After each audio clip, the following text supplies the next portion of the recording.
To the race for the White House now. A new national poll out today shows Hillary Clinton and Donald Trump neck and neck. The poll from Quinnipiac University, as you can see here, has Hillary Clinton at 42% and the presumptive GOP nominee just 2 points back and well within the margin of error. Trump stands at 40%. And then when you take a look at Libertarian candidate Gary Johnson, included as an option, Clinton's slim lead remains the same, though both presumptive nominees of the major parties fall under that 40% mark. To discuss it all, Anna Palmer now joins us. She's the senior Washington correspondent for Politico and the new co-author of Politico Playbook. Anna, thank you for your time. I want to get your take on those numbers that we just saw, not just the fact that we see now Clinton and Trump in a virtual dead heat, at least according to the Q poll, but when you, again, factor in Libertarian candidate Gary Johnson polling at 8%, do you think it's possible that we will see a winner in November fall short of the 40% mark?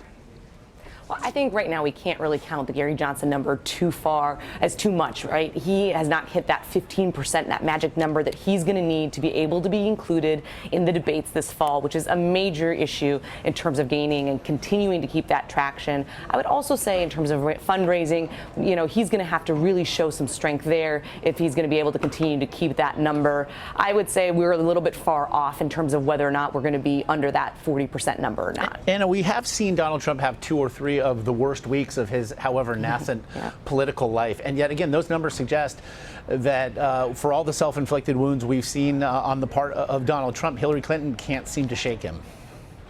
I think what you're really seeing is how entrenched both sides on the right and the left are in terms of, you know, never Trump or never Clinton. Then there is a very small and narrow number of kind of people that haven't made up their minds.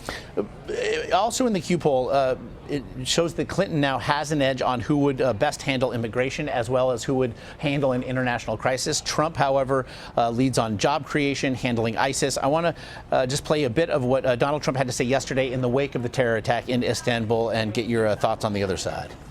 We had another suicide bombing, Istanbul, Turkey, many people killed, many people injured. Folks, there's something going on that's really bad. All right, it's bad. And we better get smart and we better get tough, or we're not going to have much of a country left, okay? It's bad. Again, and Donald Trump leads in the Q poll with regard to handling ISIS. Hillary Clinton leads with regard to handling an international crisis.